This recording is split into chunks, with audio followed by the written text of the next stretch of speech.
안녕하세요. 저는 지극히 평범한 40대 초반의 학원 강사이자 홀로 한 아이를 키우는 싱글맘입니다. 혹시 미꾸라지 한 마리가 온 웅덩이를 흐려놓는다는 말 알고 계시나요? 저는 그 미꾸라지와 미꾸라지의 가족들 때문에 피해를 보고 결국 이혼까지 하게 된 사람이에요. 오늘은 그 얄미운 미꾸라지 가족에 대해 이야기해 보려고 이렇게 직접 사연을 신청하게 됐어요. 결혼 전 남편은 관리를 아주 잘하는 사람이었습니다.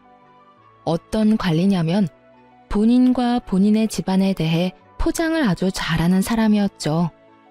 처음에 그 사람에게 들었을 때는 정말 괜찮은 집안이라고 생각했습니다. 시부모 두 분은 가서 직접 뵐 때마다 항상 웃는 얼굴에 저에게 시집와주면 너무 좋을 것 같다며 항상 칭찬을 해주기 바빴어요. 물론 저도 그 사람들의 그런 면만 보고 판단한 건 아니었습니다.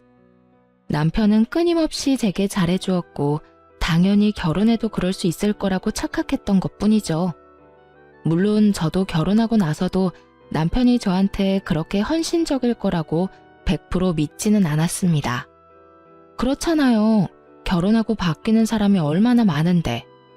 그런데 결혼을 하고 보니 상황은 생각보다 복잡했습니다.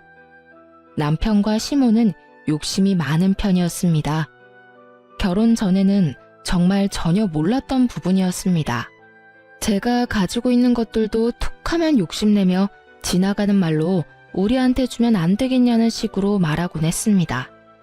처음에는 저도 농담을 하시는 거라고 생각했는데 듣다 보면 그게 아니라는 걸 알 수 있어요. 게다가 남편은 음식점을 운영 중이었습니다. 그런데 욕심이 많으니 식당을 운영함에 있어서도 굉장히 실속 봐가며 운영을 하더군요. 장사라는 것이 그렇게 졸라매기만 한다고 더 되는 게 아니잖아요. 제가 장사에 대해서는 잘 모르지만 갈수록 짜게 구는 바람에 단골이고 뭐고 다 떨어져 나간 것 같더라고요. 그렇게 가게 매출은 항상 신통치 않아서 매번 생활에 쪼들리곤 했습니다. 그런데 그 정도는 봐줄 수 있어요. 솔직히 가게야 잘 될 수도 있고 나빠질 수도 있죠. 그리고 남편이 못 벌면 제가 벌어도 되는 일이잖아요. 그래서 의외로 그 부분은 제게 스트레스를 주는 건 아니었어요. 그보다 더 문제였던 건 신우이의 존재 때문이었습니다. 남편과 시댁은 신우가 하는 말이라면 똥으로 매주를 쓴다 해도 믿을 정도로 이상하게 맹신하더군요. 처음에는 이상하게 생각했습니다. 왜 이렇게 신우에 대한 말을 다 믿을까? 하고요. 신우는 어릴 때 도둑이 든 걸 발견해서 집을 구해준 적이 있었다고 하더라고요. 그리고 그 뒤로 집안 사람 모두 신우 말을 잘 듣는다고 하더라고요. 뭐 이해할 수 있는 일이긴 했습니다. 그런데 문제는 그런 신우가 결혼 후 저를 탐탁치 않게 생각한다는 거였어요. 결혼 전에는 새언니랑 친하게 지내는 게 좋을 것 같다며 과하게 친한 척하더니 1년 만에 제게 반감을 표했어요. 처음에는 왜 저를 저렇게 싫어하나 싶었는데 나중에 알게 됐어요. 신우 생일에 자기가 원하는 선물이 있었는데 제가 그때 남편 벌이가 시원찮아 10만 원짜리 선물을 줬거든요. 솔직히 잘 버는 것도 아닌데 그 정도 금액을 신우 선물로 쓰는 것도 좀 버거웠는데 신우는 자기에게 그런 약소한 선물을 준 게 엄청 싫었나 보더라고요. 그걸 알고 나니 저도 신우에게 정이 안 붙더라고요.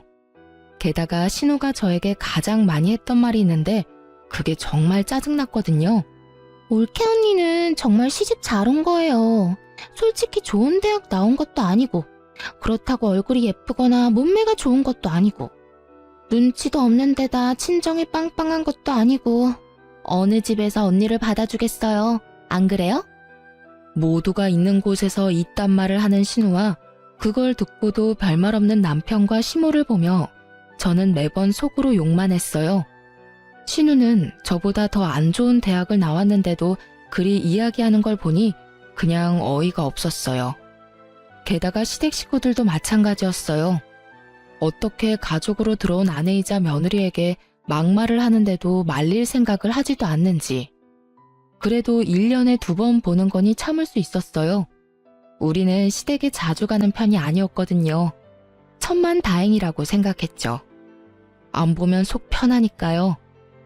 그런데 가정 내에서 그렇게 경고하던 시댁에서의 신우 입지가 떨어진 일이 생기게 됐죠.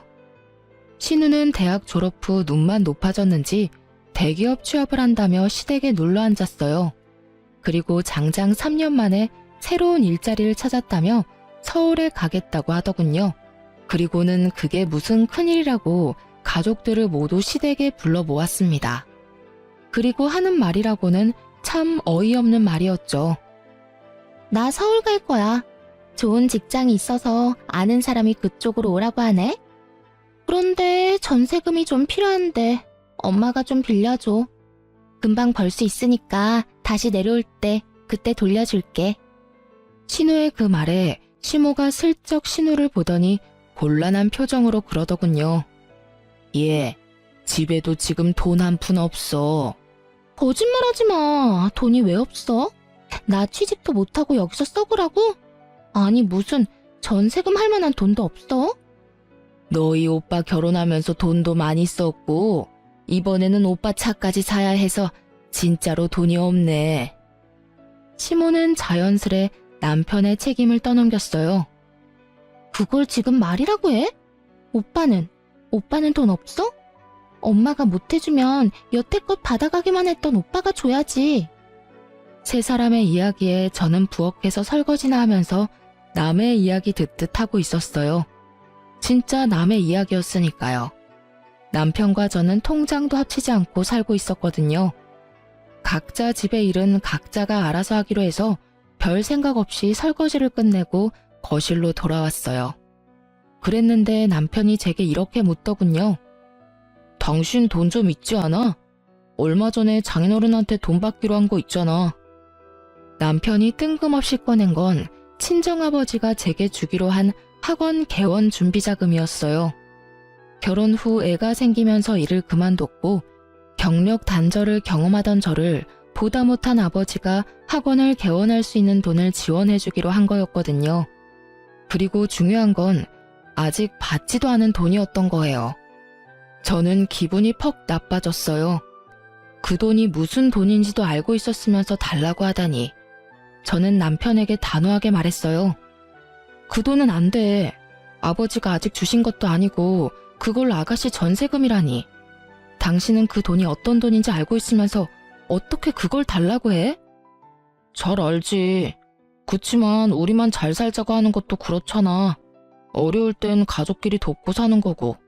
자, 욕심은 그만 부리고. 그게 욕심이야? 우리 아버지가 나 개원하라고 준 돈을 왜 그렇게 써야 해? 그리고 그 돈 내 돈이 아니야. 그럼 부모님한테 물어봐야 하는 게 맞고 아버지가 그 돈으로 아가씨 전세자금 준다고 하면 줄 것 같아? 그러니까 장인어른한테는 당신이 쓴다고 하고 빌리면 되지. 뭐? 나더러 거짓말까지 하라는 거야? 거짓말이라기보다 천이의 거짓말이라고 생각해. 당신은 가만 보면 욕심이 많더라. 왜 그렇게 악착같이 하나도 안 뺏기려고 하는 건데? 솔직히 내 동생이 남도 아니잖아. 누가 욕심이 많아. 솔직히 우리 집 힘들 때 당신이 도와준 적 있어? 처가댁은 잘 살잖아. 뭘 또 도와주고 말고 해. 저번에 우리 부모님 강릉까지 친척 돌잔치 갈 때 차 운전 좀 해달라는 건 안 해줬잖아. 당신 쉬는 날이었는데도. 욕심은 당신이야말로 부리고 있는 거지. 우리는 적어도 당신한테 돈 달라고 한 적 한 번도 없어. 우리가 모은 돈이면 나도 당신한테도 권리가 있으니까 빌려줘도 상관없다고 생각해. 하지만 우리가 모은 돈도 아니고 우리 아버지 돈이야. 그 돈을 어떻게 나한테 그런 식으로 쓰라고 말할 수가 있어? 아, 그럼 어떡하라고. 동생이 필요하다는데 그런 것도 못 해줘? 내가 오빠인데.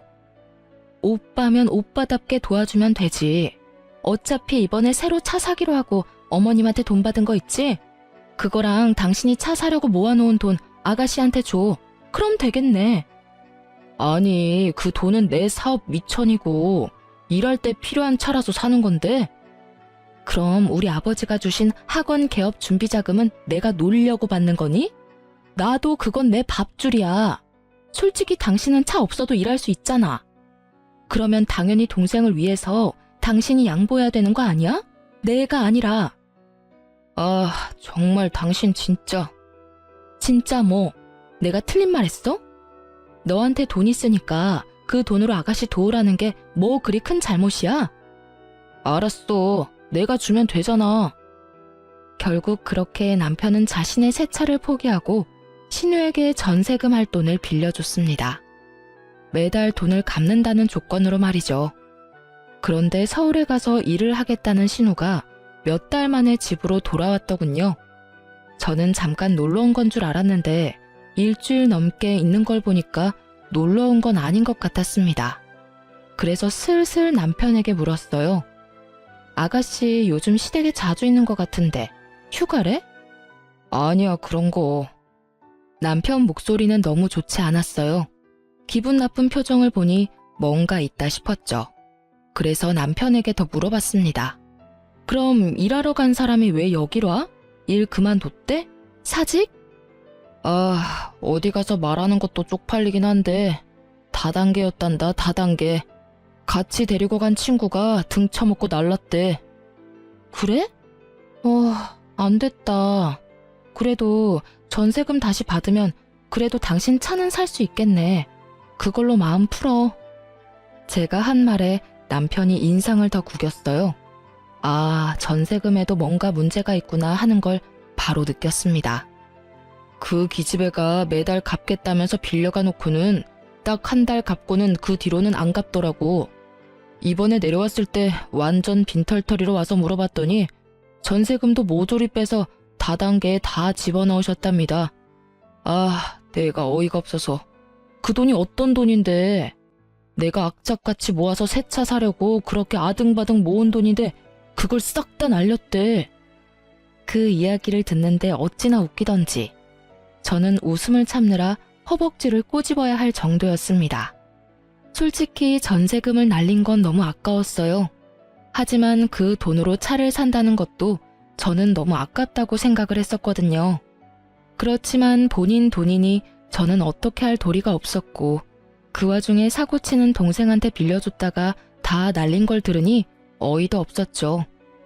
하지만 이걸로 남편과 시무는 아가씨가 생각보다 그리 똑똑하지 않다는 걸 느끼게 된 것 같았습니다. 당연하죠. 그 큰 돈을 빌려줬다가 싹 다 말아먹었는데 아가씨에 대한 신뢰가 남아있을 리가 없잖아요. 저는 그 아까운 돈으로 남편이 좋은 경험했다고 생각했어요. 믿을 수 있는 사람과 믿을 수 없는 사람을 빨리 구분하는 건 더 큰 문제를 예방할 수 있는 좋은 예방접종이 될 테니까요. 남편이 믿던 도끼에 발등 찍히던 때 저는 개원한 학원에서의 일이 잘 풀려 돈도 잘 벌고 있었기에 남편의 괴로움이 눈에 들어오지 않았어요. 많이 바빴거든요. 신우는 시댁에 들어와 들러붙었습니다. 일도 하지 않고 부모 돈만 축내는 신우를 보다 못한 시부가 신우에게 일자리를 주선해줬어요. 시부 친구분이 하시는 중소기업에 취직을 하게 됐죠. 거기 취직하면서도 잔소리는 어찌나 많은지 너무 작은 회사다, 돈이 적다, 난리도 아니었어요. 그렇지만 오빠 돈까지 다 날려먹고 집에 붙어있는 상황이니 어쩔 수 없이 취직한 거죠. 오빠가 나서서 날려먹은 돈 빨리 일해서 갚으라고 하니 불평불만이 쑥 들어가 버렸거든요. 그렇게 집안이 좀 안정된 줄 알았는데 의외의 일로 그 평화가 깨졌어요. 제 SNS 때문에요. 하루는 신우가 아주 호들갑을 떨며 제게 말을 붙여오더군요. 올케 언니 SNS 보다가 정말 괜찮은 남자 봤는데 혹시 이 사람 결혼했어요? 신우가 콕 집어 보여준 남자는 저의 어린 시절 소꿉친구였어요. 어릴 때 같은 아파트에서 자란 친구로 저희 친정엄마와 그 친구 엄마가 친한 사이였거든요. 개모임도 여전히 하고 있기도 하고 일단 집이 가까워요. 저희 본가와 얘네 본가가 윗집 아랫집이거든요. 이 친구는 괜찮은 애였어요. 성격도 착하고 직업도 괜찮았죠. 그런데 딱 한 가지 때문에 여태 결혼을 하지 못하고 있었어요. 바로 가족 때문이었는데요. 홀어머니의 누나가 위로 셋이나 있는 결혼 상대자로서는 좀 부담스러운 가족 구성이었거든요. 그것만으로도 놀라는데 그 홀어머니 성격도 상상 이상이었거든요. 직원 수도 꽤 되는 에스테틱을 운영 중이신 세련된 분이에요. 그렇지만 친구인 우리들에게도 깐깐하게 구시는데 여자친구라고 하면 용모단정, 품행방정, 순종적인 여자가 아니면 눈에 들어오지도 않는 모양이더라고요. 저희 엄마가 이야기한 적 있었거든요. 저러다 아들 노총각 되어봐야 정신 차릴 거라고. 신우를 소개시켜주면 분명히 신우가 피볼 것 같다는 생각에 저는 일단 난색을 표했습니다. 아가씨, 이 친구는 안 될 것 같으니 다른 사람을 찾아보는 게 어떨까요? 그리고 원래 가족끼리 선자리 봐주고 그러면 나중에 말이 많아서. 에이, 그러지 말고 한 번만 소개시켜줘 봐요. 혹시라도 좋게 풀리면 엄마가 뭐라도 해주겠죠. 안 해줄걸요 하고 속으로 생각하며 저는 싱긋 웃었어요. 제 거부의 의사를 읽었는지 신우가 시모에게 쪼르르 달려가 이르더군요. 엄마, 올케 언니한테 남자 소개해달랬더니 안 된대. 엄마가 좀 어떻게 해줘봐. 시모는 제게 그 남자가 뭐 하는 사람인지 학력은 어떤지 꼬치꼬치 캐묻더라고요. 어머님, 이 친구는 아가씨가 좋아하는 유명 대학 나온 것도 아니고 집도 잘 사는 거 아니에요. 아니, 그럼 너는 우리 딸이 뭐가 모자라서 그런 남자 소개도 못 받게 하는 거야? 너 설마 우리 딸 무시해서 그런 행동하는 거니? 그런 거 아니고 아가씨가 항상 저한테 말하던 거 있잖아요. 이 친구도 대학도 좋은 곳 나온 것도 아니고 시댁이 빵빵한 것도 아닌데 혹시 소개시켜줬다가 아가씨한테 욕 얻어먹을까봐 그래요. 항상 제가 그렇다면서 욕하셨잖아요. 제 말에 신우가 어색한 표정으로 눈치를 보며 중얼거리더군요. 내가 언제 그런 말 했다고. 항상 그렇게 말해서 저는 아가씨한테 아무나 소개해주는 건 좀 꺼려져서요. 욕먹는 건 저만 먹으면 되지 굳이 친구 욕 듣게 만드는 것도 좀. 대놓고 신우의 행동을 꼬집어 반박하는 제 말에 시모가 버럭하더군요. 그런 소리를 뭐하러 가슴에 묻어놔? 그냥 철 모르는 애가 아무 말이나 짓거린 걸 가지고. 그걸 막아야 하는 게 어른의 할 일이라고 말해주려다 참았어요. 신우는 그 뒤로 쫓아다니며 제게 친구를 소개해달라며 난리더군요. 그쯤 되니 남편이 나섰습니다. 그냥 소개 좀 해줘. 뭘 그렇게 비싸게 굴어? 비싸게 구는 게 아니라 내가 욕 얻어먹을까봐 그렇지. 내 동생 그렇게 까다로운 애 아니야. 아가씨가 아닌데? 뭐?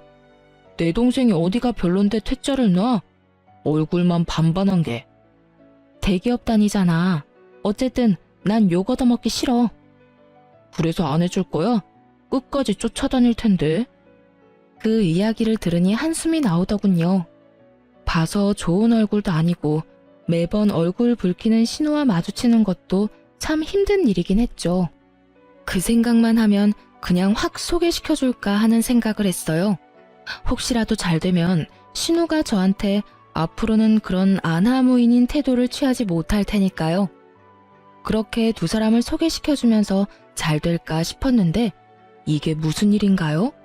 신우가 조신하게 군 건지 몰라도 두 사람이 덜컥 결혼식 날까지 잡았다고 하더라고요.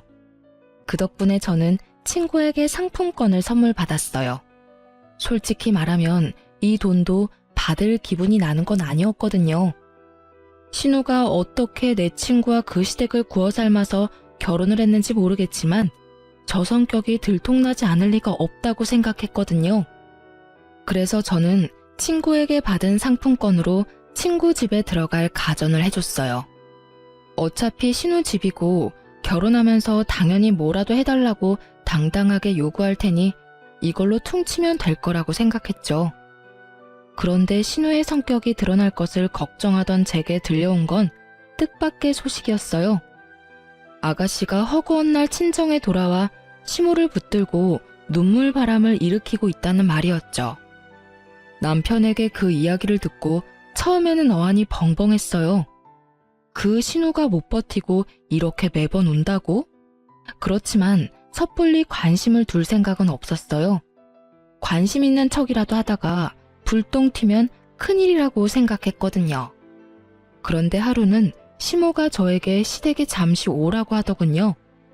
일을 마치면 꽤 늦은 시간이라 다음날 가겠다고 했는데 오늘 당장 오라며 강조하길래 어쩔 수 없이 저녁에 지친 몸을 이끌고 시댁으로 갔어요. 그래, 왔니? 여기 와서 앉아봐라. 저는 시모가 시키는 대로 거실에 앉았어요. 그런데 거실에는 시모 혼자만 있는 건 아니었어요.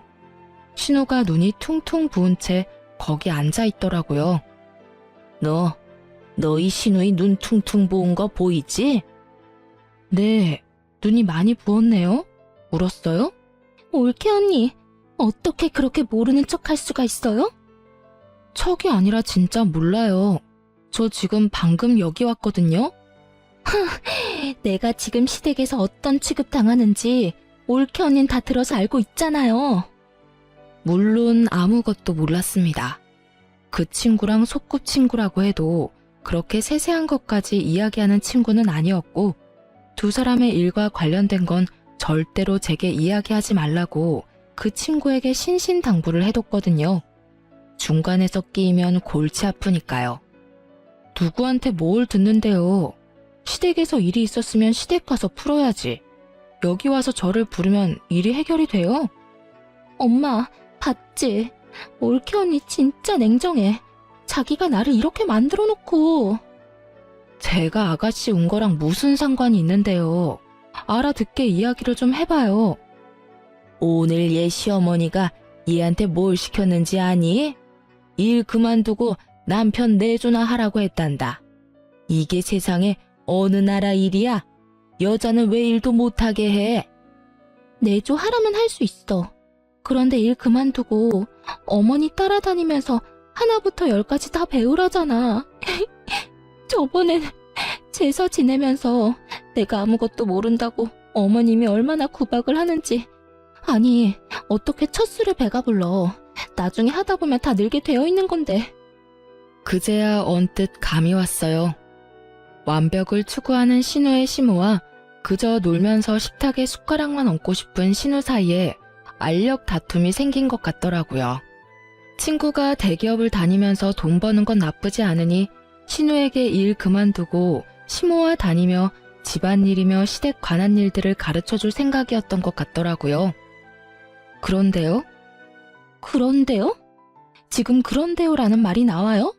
언니가 날 그 사람한테 소개시켜줬잖아요. 왜 그때 시댁이 이런 곳인지 이야기도 안 해줬어요?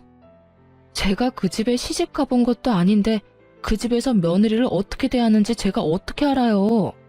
그리고 서로 좋아서 결혼했으면 그런 일이 있을 때는 남편한테 이야기해야지.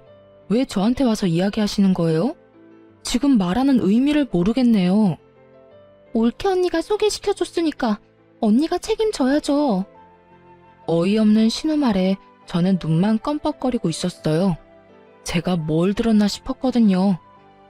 허구한 날 애가 울면서 친정에 오는데 어떻게 가만히 있어? 네가 소개시켜줬으니까 네가 책임져. 언제는 소개시켜달라고 소개시켜주라고 그렇게 난리를 치더니 이제 상황이 조금만 바뀌니 도리어 제게 책임을 지라고 하다니 정말로 어이가 없었어요. 어머님, 책임을 어떻게 질까요? 솔직히 저 그때 소개 안 해주겠다고 계속 거절했었잖아요. 그런 저를 소개해주라고 설득한 게 어머님이랑 남편이었고 결국 제가 세 사람 등살에 못 이겨 소개를 시켜드린 거잖아요. 그런데 무슨 책임을 어떻게 지라고요? 언니가 우리 시댁에 전화해서 나 좀 그만 괴롭히라고 해줘요. 진짜 나 미치겠어요. 제사는 뭐가 그렇게 많은지 게다가 행사도 많고 매번 그런 일 있을 때마다 요리며 청소며 나한테 다 맡기고 이건 며느리가 아니라 노비잖아요. 그러니까 언니가 책임지고. 신우의 울먹이는 말에 저는 웃음이 나오는 것을 억지로 참았어요. 아가씨, 저는 그 집안 사람과 그런 이야기를 나눌 만큼 가까운 사람이 아니에요.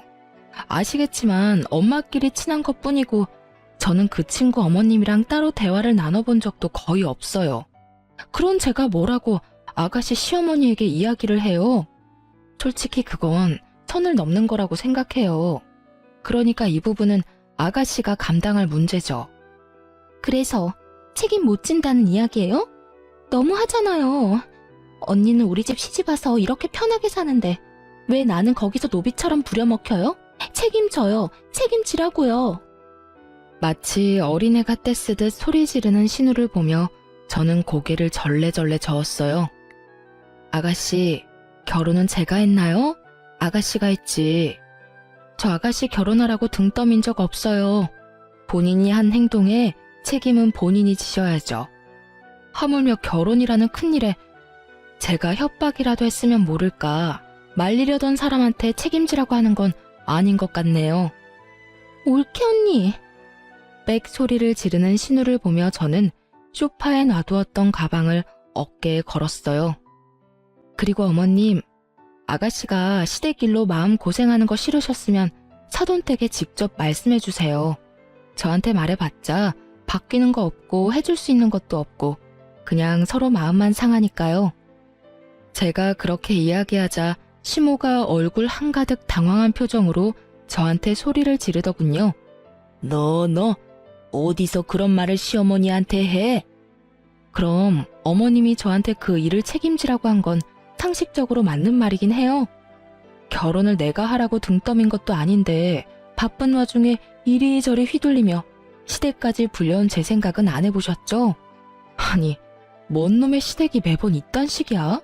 내가 한 일도 아닌데 책임을 지라니. 결국 최대한 참고 넘기려던 저도 빵 터지고 말았고 그때 시댁 현관문이 열리며 남편이 들어왔어요. 오빠, 올케 언니 좀 봐. 엄마한테 대들어서 지금 난리도 아니야. 뭐? 그게 무슨 소리야? 그 사람이 그럴 일이 없는데? 가서 한번 보라고. 남편이 뛰어들어오자 시모가 한마디 하더군요. 아이고, 내가 집안에 사람을 잘못 들였어. 시어미를 이렇게 홀대하고 막대하는 며느리인 줄 알았으면 머리 싸매고 널 반대했을 게다. 어떻게 이런 식으로 나한테 막말을 해? 막말이 아니라 바른 말이죠. 도대체 무슨 일들인데 이래요? 남편이 묻자 시모가 입을 꾹 다물었어요. 저는 남편에게 상식적인 반응을 기대하며 말했어요. 아가씨가 시댁에서 마음고생을 많이 한다고 나를 불러서 나한테 책임지라고 하시네? 당신도 알다시피 나 계속 아가씨가 내 친구 만나는 거 막았어. 결혼은 아가씨가 선택해서 다 해놓고 이제 와서 힘들다고 나한테 책임지라고 하는데 내가 어떻게 화가 안 나? 그런 것 때문에 화난 거였어? 그럼 그냥 잘 타이르면 될 일이지. 왜 엄마랑 이렇게 드자비질을 해? 나도 처음에는 좋게 이야기했지. 꾹꾹 참았다고. 그런데 끝까지 나더러 책임을 지라고 하잖아. 나도 오늘 늦게까지 일하느라 힘들고 지쳤는데 왜 그딴 쓸데없는 일로 불려와야 하는데? 자기의 일은 스스로 하자. 몰라? 내가 협박했어? 등 떠밀었어? 하지 말라는 거 해놓고 결국은 남 탓. 시어머니도 시어머니지만 신우도 그래. 어떻게 나한테 책임 전가를 하려고.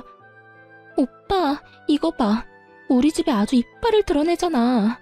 푸념 정도는 할 수 있잖아. 그걸 못 참고 엄마랑 나한테 화를 내고.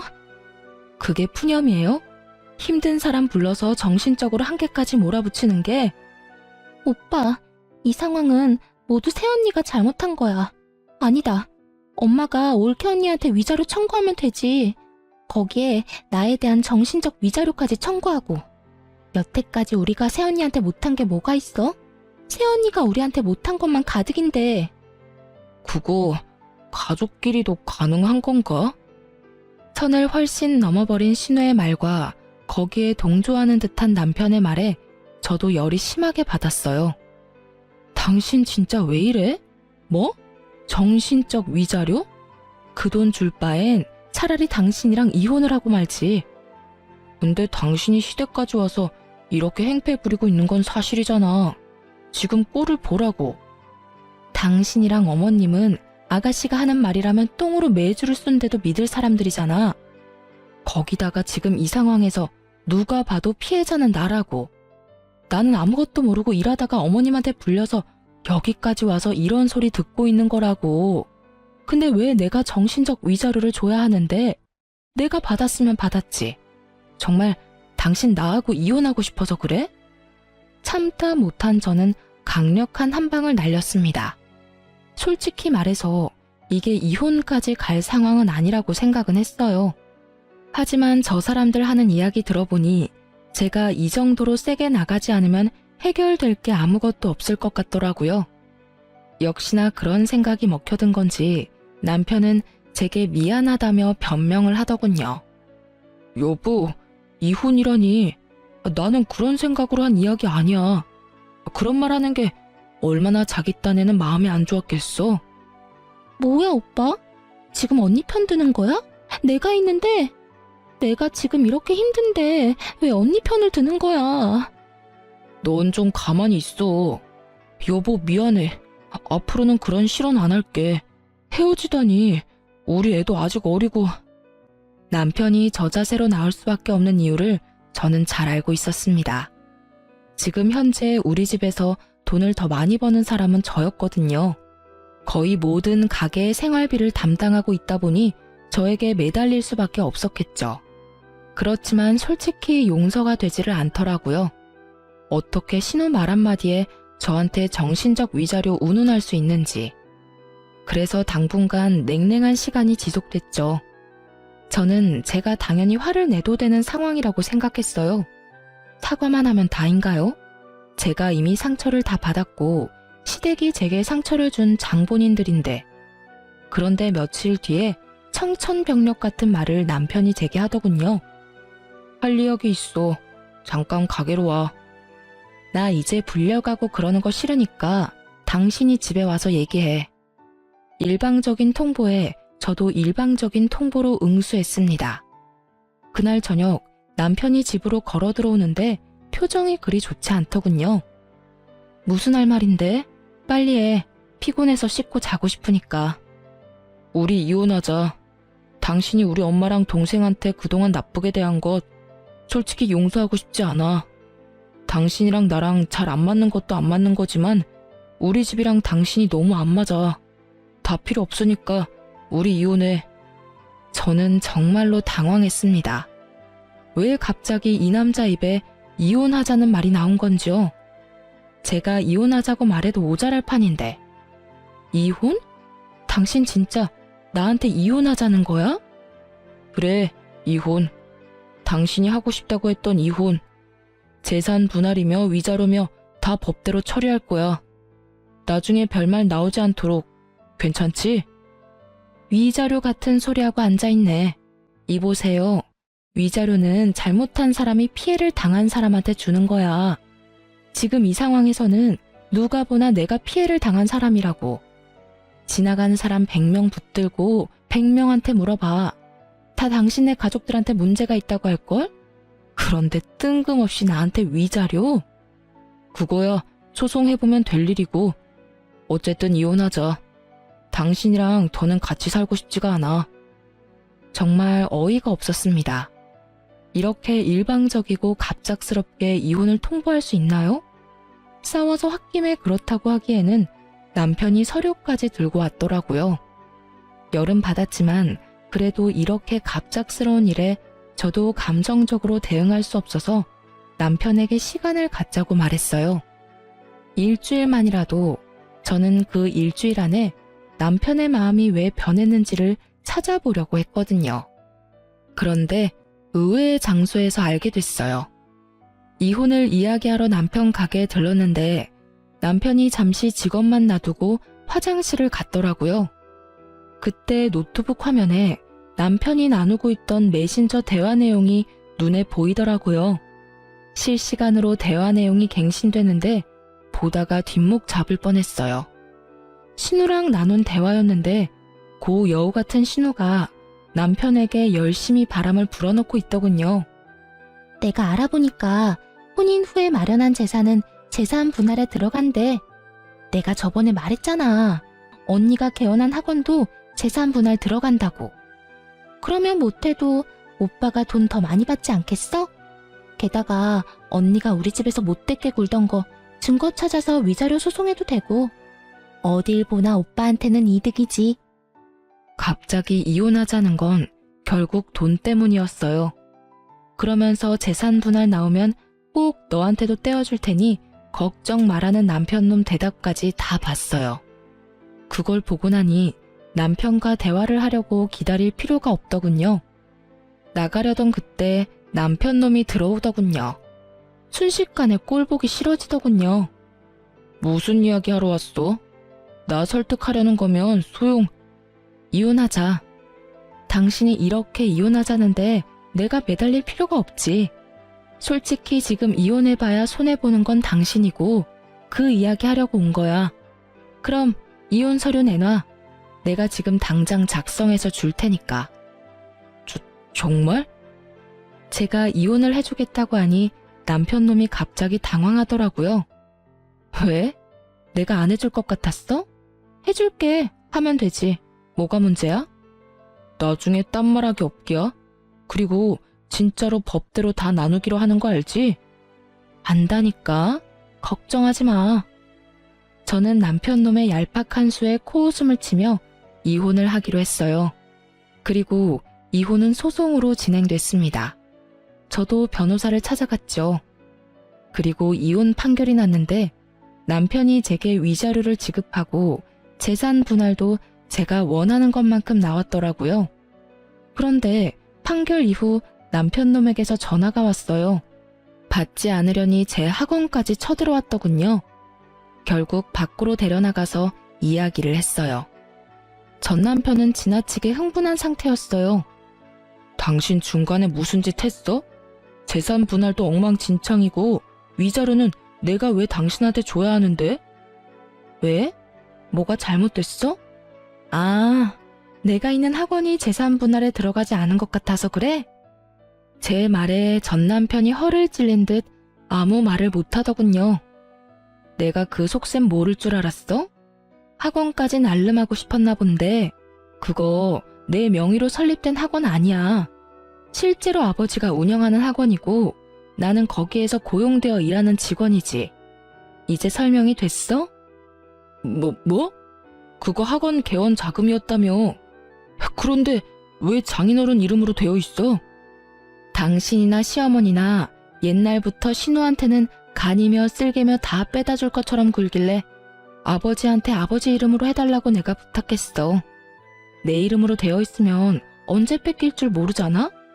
저번에도 돈 받기 전에 신우 전세금으로 뺏길 뻔했고. 당신 진짜 너무하다.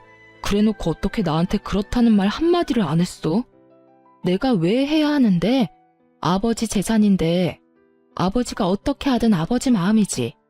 너야말로 너무한 거 아니야? 신우 말에 홀라당 넘어가서는.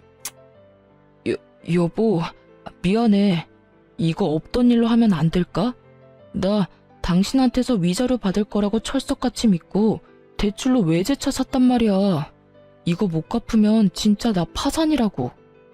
알아서 해. 언제는 나한테 허락 맡았어? 혼자 망할 건데 나한테 허락은 왜 맡냐? 끊는다. 여보.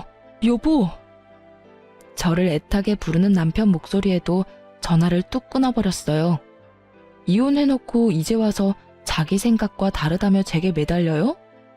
결국 나중에 지나다니면서 보니 전 남편은 사정이 어려워졌는지 가게마저 내놨더군요. 어차피 그리 장사가 잘 되던 가게가 아니어서 언젠가는 망하겠지 싶었는데 이혼하고 얼마 안 돼서 바로 망해버리더군요. 저는 위자료와 재산 분할 받은 돈으로 학원 근처에 전세를 얻어 들어갔어요. 친정이 가까이 있어 애도 봐주시니 솔직히 예전보다 더 마음 놓고 일할 수 있는 환경이었죠. 그런데 주말에 쉬고 있는데 친정엄마가 제게 주소를 하나 던져주며 지금 이쪽으로 오라더군요. 오늘 모임에 가져가야 할 물건을 놔두고 왔다고 말이죠. 그런데 주소를 보니 좀 가고 싶지 않았어요. 그 주소는 제 소꿉친구의 본가였거든요. 즉, 신우 시댁이었던 거죠. 그렇지만 신우가 오빠 이혼시키고 망하게 만든 뒤에 어떻게 지내고 있나 싶어 한번 가보기로 했죠. 그런데 집에 갔더니 신우 표정이 아주 살벌해지더군요. 오빠가 그 꼴난 게 마치 제 탓이라는 표정이었죠. 여전히 상황 파악 못하고 남 탓만 하고 있어서 저도 가만히 있지는 않았어요. 신우가 부엌에서 일 보는 사이에 아주머니에게 슬쩍 말을 걸었죠. 아주머니, 그거 아세요? 아주머니 며느리요. 사실은 허당인 거 아세요? 그게 무슨 소리니?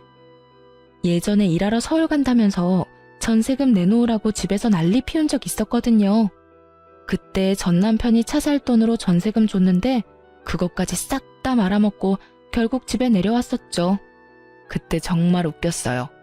사기당한 게 자기 잘못이냐며 자기는 잘못 없으니까 돈 갚을 필요도 없다고 우기는데, 하긴 제일 웃겼던 건 제 전남편 꼬드겨서 저랑 이혼하게 만든 거였네요. 위자료 받을 수 있다고 바람 불어넣어서 결국 이혼했는데 결국은 그쪽이 망했거든요. 제가 그렇게 이야기하자 아주머니뿐만 아니라 그 집 시누이들까지 완전 난리가 났더라고요. 넌 도대체 젊을 때 뭘 하고 돌아다닌 거니? 설마 지금도 다단계 같은 거 하는 거 아니지? 어쩐지 친정하고도 요새 사이 안 좋아 보이더니 그런 일이 있었던 게야? 너 처신 잘해라. 어떻게 이런 애가 우리 집에 들어와서는. 어머니, 사실이 아니에요. 저는 그런 적 없어요. 이건 다 저를 모함하려고. 전 있는 사실만 이야기해요. 다 끝난 마당에 무슨 거짓말을 해요? 판결이 그렇잖아요, 판결이. 그런데도 이렇게 아가씨는 멀쩡하게 결혼 생활 잘 유지하고 있는 거 보면 신기하네요. 그러니까 올케는 가만 보면 참 운이 좋은 것 같아. 솔직히 대학도 별로고 얼굴이나 몸매도 그닥 좋은 것도 아니고 일은 지지리도 못하지 사고는 치고 다녔지. 내 동생 아니었으면 어디 시집이나 갔겠어?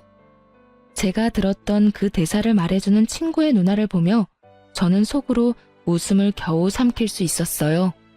저는 언니 옆에서 웃으며 말했어요. 그래도 다 과거의 일이고 사람이잖아요. 분명히 훈육하면 사람도 바뀔 테니 아주머니와 언니들이 잘 교육해주면 되죠. 빈틈없이 꼼꼼하게. 그 말에 전 신우 얼굴은 똥 씹은 것처럼 변하고 저는 그런 신우를 놔두고 그 집에서 나왔어요.